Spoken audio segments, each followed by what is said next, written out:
तो good morning बच्चों, हम लोग आ चुके हैं आज द्विघात बहुपद के उनके मानक रूप के बारे में जानेंगे और उसका ग्राफीय निरूपण के बारे में हम लोग जानेंगे।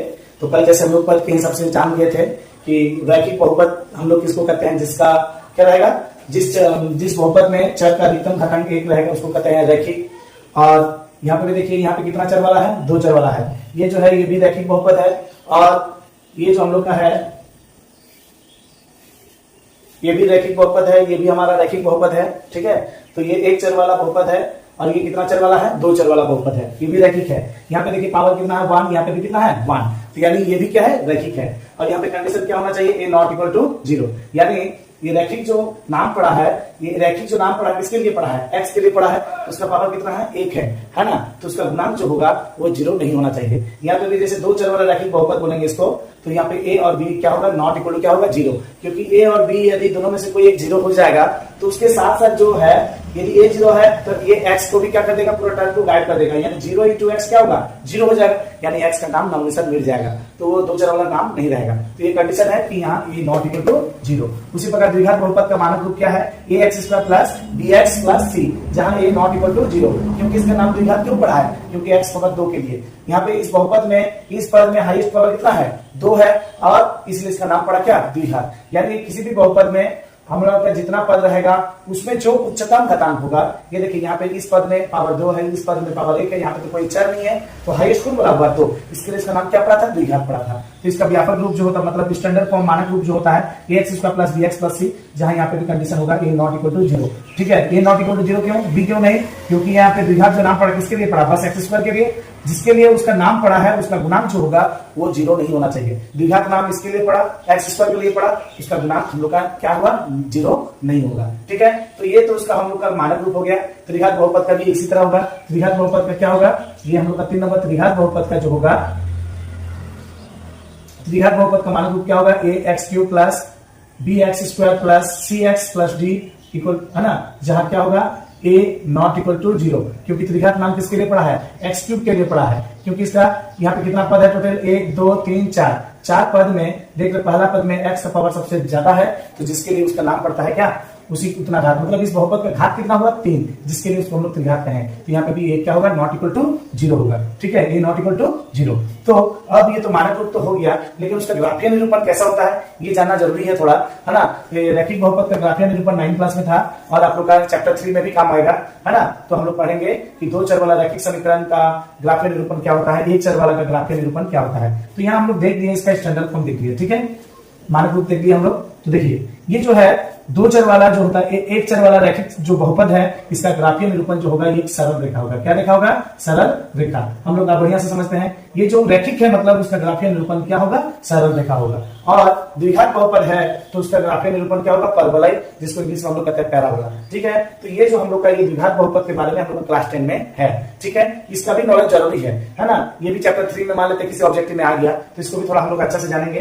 तो द्विघात बहुपद का जो मानक रूप है ना, द्विघात बहुपद क्या क्या है, मानक रूप। तो मानक रूप को हम लोग क्या, मानक रूप तो ये पढ़ लिए, और उसका ग्राफीय निरूपण क्या है, परवलय है, परवलय यानी पैराबोला। तो ये भी परवलय जो होता है ये यू के शेप का होता है, यानी ग्राफ जो बनता है इस टाइप का यू के शेप में बनता है। ठीक है, तो इसको इंग्लिश में कहते हैं पैराबोला, हिंदी में कहते हैं इसको क्या, परवलय। ठीक है, इसमें भी 2 कंडीशन होता है, एक होता है ऊर्ध्वमुखी और एक होता है अधोमुखी। ऊपर की ओर जब मुंह होगा, यू जो ऊपर की ओर रहेगा तो उसको कहेंगे ऊर्ध्वमुखी, और नीचे जब रहेगा उसको कहेंगे क्या मुखी, अधोमुखी। कब होगा ये, जब यहाँ पे a का मान जो होगा ग्रेटर देन 0, यानी 0 से क्या होगा, बड़ा होगा। यहाँ a का मान यदि 0 से बड़ा है तभी इसका ग्राफ जो होगा ऊपर की ओर बढ़ेगा, और जब a का मान 0 से छोटा यानी ऋणात्मक होगा तब यहाँ पे क्या होगा, अधोमुखी, यानी उसका ग्राफ क्या होगा, नीचे बनेगा। ये आज तक तो अभी तक नहीं पूछा है, लेकिन किताब में आपका दिया गया है, इस 2 कंडीशन को लेकर आपको दिया गया है कि द्विघात बहुपद का ग्राफीय निरूपण परवलय तो होता है, लेकिन ये कब ऊर्ध्वमुखी होगा और कब अधोमुखी होगा, इससे भी हम लोग का ऑब्जेक्टिव बन सकता है कभी ना कभी। ठीक है,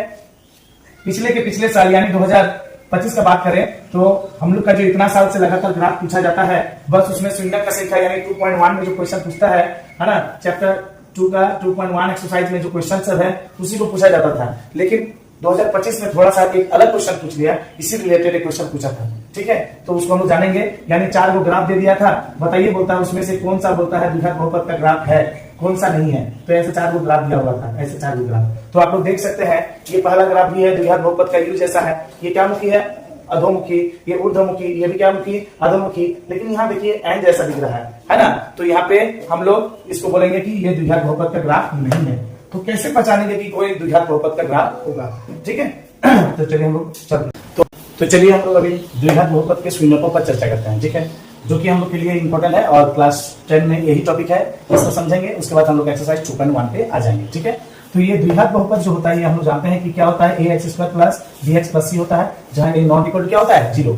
कि शून्यक उन बिंदुओं के x निर्देशांक है, यानी शून्यक हम किसको कहेंगे, ये हम लोग जानते हैं ग्राफ में ये क्या होता है, x अक्ष होता है और ये क्या अक्ष होता है, y अक्ष होता है ना।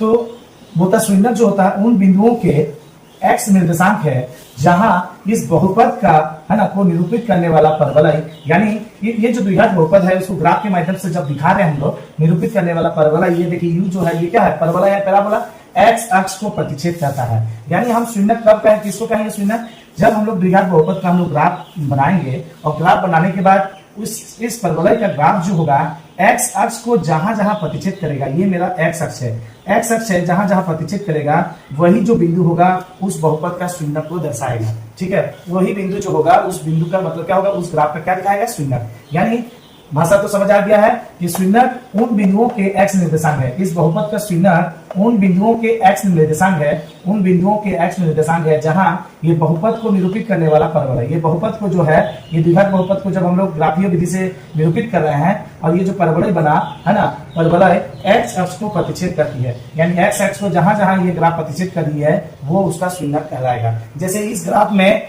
ये x अक्ष को कितना बार प्रतिच्छेद किया है, 2 बार, तो शून्यक का संख्या अधिकतम संख्या कितना होगा, 2 होगा। और यहाँ पे क्या है, यहाँ पे ग्राफ को कितना बार प्रतिच्छेद किया है, 1 बार, तो ऐसे में क्या होगा, शून्यकों की संख्या कितना होगा, 1 होगा। और इसमें जो है ग्राफ जो है इस x अक्ष को एक भी बार प्रतिच्छेद नहीं किया है, एक भी बार प्रतिच्छेद नहीं किया है, यानी कि इसमें जो होगा इस बहुपद का शून्यकों को संख्या होगा वो हमारा कितना होगा, 0 होगा। यानी एक द्विघात बहुपद का अधिक से अधिक 2 शून्यक हो सकता है और नहीं तो नहीं 0 भी हो सकता है, यानी अधिक से अधिक कितना होगा, 2 होगा, 0 भी हो सकता है, 1 भी हो सकता है और 2 भी हो सकता है। शून्यक का मतलब यहाँ ये है कि हम लोग इस बिंदु में, हम लोग तो ग्राफ में जानते ही हैं कि ग्राफ में क्या होता है। एक्सरसाइज 2.1 पे आ गए हैं, तो उसके पहले थोड़ा सा आप लोगों को बताएंगे कि ये शून्यक होता क्या है। शून्यक का मतलब क्या है कि जैसे मान लीजिए y equal to 2x plus यहाँ पे 2x स्क्वायर और प्लस 2 है, ठीक है, 2x स्क्वायर प्लस 3 है। तो शून्यक का मतलब होता है कि हम x के जगह ऐसा कौन सा वैल्यू बैठा दे, ठीक है।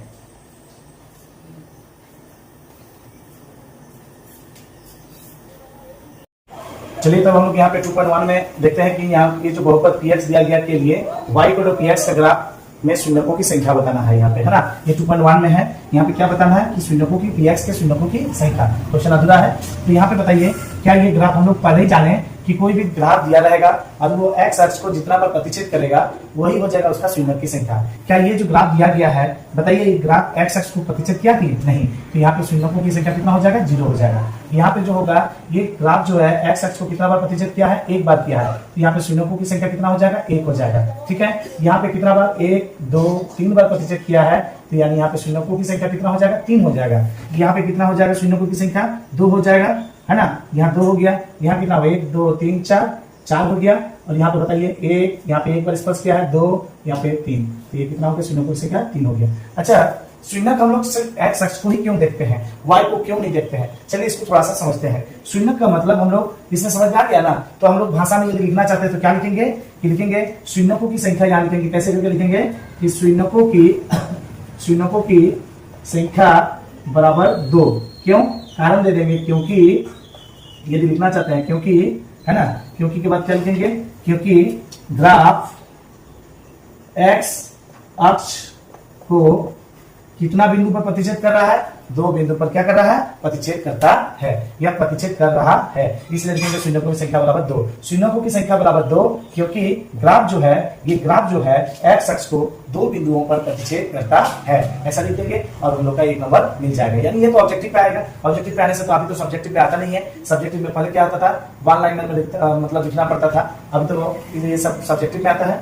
सब्जेक्टिव में आता है क्या, नहीं आता है, ऑब्जेक्टिव पे आता है। तो ऑब्जेक्टिव में क्या होगा, सिर्फ देखना है और टिक मारना है आंसर। तो यानी ग्राफ x अक्ष को जितना बिंदु पर प्रतिच्छेद करेगा शून्यकों की संख्या क्या होगा, उतना ही होगा। तो हम लोग अभी क्या बोल रहे थे कि शून्यकों की संख्या के लिए हम y अक्ष को ही क्यों देखते हैं। चलिए थोड़ा सा हम लोग यहाँ पे समझते हैं। y अक्ष को ही x अक्ष को ही हम लोग क्यों देखते हैं कि x अक्ष को जितना बार प्रतिच्छेद किया है ना, उसको ही क्यों देखते हैं। जैसे ये ग्राफ मान लेते हैं, ये ग्राफ यहाँ पे बताइए तो शून्यकों की संख्या कितना है, शून्यकों की संख्या 2 है। तो 2 क्यों होता है, हम लोग x अक्ष को ही क्यों देखते हैं, ठीक है, x अक्ष को ही क्यों देखते हैं। मान लेते हैं एक बहुपद, ये मान लीजिए क्या है हम लोग का, परवलय है। परवलय क्या लिखते हैं हम लोग, किसको दिखाते हैं, जैसे मान लीजिए 2x² है ना प्लस 3x प्लस 5, इसी का मान लेते हैं ये ग्राफ है, ठीक है, मान लेते हैं। अब ग्राफ देख के ये करेंगे, ग्राफ हम लोग बना सकते हैं कि इस बहुपद का ग्राफ हम लोग बना सकते हैं, ठीक है, लेकिन मान लेते हैं कि इसका ये ग्राफ है। तो शून्यक का मतलब हम लोग उससे पहले वाली थोड़ा बात जानेंगे कि कभी भी कोई ग्राफ में x अक्ष का निर्देशांक, अभी थोड़ा देर पहले बताया आप लोग को, x अक्ष में जब भी कोई बिंदु का जो निर्देशांक होता है वो क्या होता है। x अक्ष पर कोई भी बिंदु का निर्देशांक जो होता है, y के बारे में हम लोग जानना भी नहीं है, ठीक है। x अक्ष का निर्देशांक क्या होता है, x, 0 होता है। x, क्या होता है, 0 होता है, यानी x का मान होगा और y का मान क्या होगा, 0 होगा। x का मान होगा और y का मान क्या होगा, 0 होगा। तो मान लीजिए जैसे यहाँ पे पूछेंगे कि इस बिंदु का निर्देशांक क्या होगा, x का मान क्या है, x लाइन पे है ये, x का मान 2 और y का मान 0। जैसे यहाँ पे मान लीजिए इस बिंदु का निर्देशांक क्या होगा, x का मान -3 और y का मान क्या होगा, 0। यानी ये x अक्ष का निर्देशांक है। इस अक्ष का निर्देशांक x अक्ष का क्या है, ये निर्देशांक होता है x, 0, ठीक है, x, 0। हम लोग x अक्ष को इसलिए देखते हैं क्योंकि बहुपद में हम शून्यक किसको कहेंगे बताइए तो, इस बहुपद का शून्यक कब कहेंगे, किसको कहेंगे शून्यक, कि हम x के जगह हम किस वैल्यू को बैठा दें, किस वैल्यू को बैठा दें। मान लेते हैं यहाँ पे ये क्या है, 1 है ना, और ये मान लेते हैं -2 है, ठीक है, ये बिंदु 1 है, ये बिंदु मान लेते हैं -2 है। हम तो यहाँ पे 1 पे ग्राफ क्यों क्रॉस किया है, क्योंकि यहाँ पे 1 पे ग्राफ क्यों क्रॉस किया है, x = -2 पे ग्राफ क्यों क्रॉस किया है, ये प्रतिच्छेद जो किया है इसी बिंदु से होकर क्यों किया है, क्योंकि शून्यक एक ऐसा बिंदु है कि इस x के जगह हम यानी 1 रखे होंगे, तभी जाके ये मेरा y को क्या बना दिया होगा, 0। यानी x के जगह हम लोग क्या रखे हैं, इसमें x के जगह 1 रखे हैं, तो यदि y यहाँ पे क्या हो जा रहा है, 0 हो जा रहा है। यानी ये बिंदु क्या है, 1, 0, x का मान 1 पे ये पूरा बहुपद जो है ये हमारा क्या बन जा रहा है, 0 बन जा रहा है। क्या बन जा रहा है, 0। यानी ये उसका शून्यक है। x का वो मान जिसके लिए मेरा बहुपद जो होता है 0 बन जाता है, x का उस मान को हम लोग क्या कहते हैं, शून्यक कहते हैं। तो x का मान जो है 1, ये क्या कर दे रहा है, मान लेते हैं ये बहुपद को क्या बना दे रहा है, शून्यक बना दे रहा है। प्लस वाला तो नहीं करेगा, हम मान लेते हैं ऐसा ही कोई बहुपद है और ना होगा, उसको क्या बना दे रहा है, शून्यक कर दे रहा है, मतलब शून्य बना दे रहा है। x का मान बैठाने पर क्या कर दे रहा है, 0 कर दे रहा है। तब उस मान को, x का उस मान को हम लोग क्या कहेंगे, उस बहुपद का क्या कहेंगे, शून्यक कहेंगे। क्या कहेंगे, शून्यक, क्योंकि x का मान बैठाएंगे 1 तब जाके 0 आएगा। उसी प्रकार मान लेते हैं यहाँ पे -2 पे यदि मान लीजिए प्रतिच्छेद कर रहा है तो पक्का x का मान -2 बैठाने पर भी इस बहुपद को क्या बना देगा, 0 बना देगा। यानी इस बिंदु का निर्देशांक कितना है, -2, 0। ये देखिए x का मान -2 तब y का मान कितना, 0। तो तब उसी को कहते हैं हम लोग क्या, शून्यक कहते हैं। शून्यक का मतलब है कि x के जगह हम किस वैल्यू को बैठा दें और वो मेरा पूरा बहुपद को क्या बना देगा, 0। यानी किसको 0 बना देगा, y को क्या आ जाएगा, इधर = 0 आ जाएगा, तो y बराबर क्या आ जाएगा, 0 आ जाएगा। तो y बराबर 0 कहाँ होता है, y बराबर 0 कहाँ होता है, x लाइन के ऊपर होता है। x लाइन के ऊपर हमेशा जो होगा y 0 होता है। इसीलिए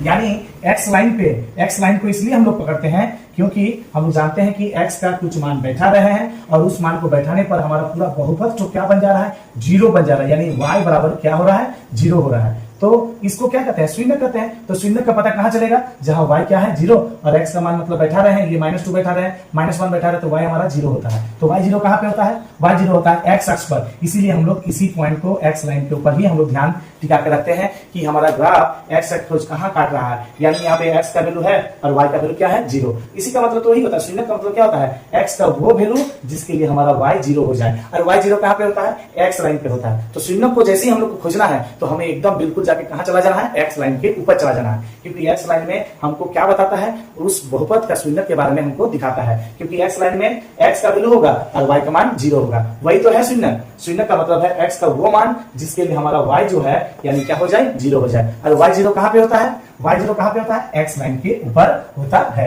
x अक्ष में जो होता है, x अक्ष पर जो होता है बिंदु क्या होता है, y को क्या होता है, 0। यानी यही तो मिलेगा, x का -2 के चलते हमारा y क्या होगा, 0 होगा। तो ये क्या कहलाएगा, -2, ये शून्यक कहलाएगा। यानी शून्यक को खोजने के लिए हमें बस x लाइन के ऊपर नजर टिका के रखना है। यदि हम लोग आगे के वीडियो में एक्सरसाइज 2.2 के बारे में चित्र करेंगे। चलिए बहुत बहुत धन्यवाद आप सभी को। यदि आप लोग को ये वीडियो अच्छा लगा तो एकदम लाइक मतलब इस चैनल को क्या कीजिए, सब्सक्राइब कीजिए और लाइक कीजिए। धन्यवाद।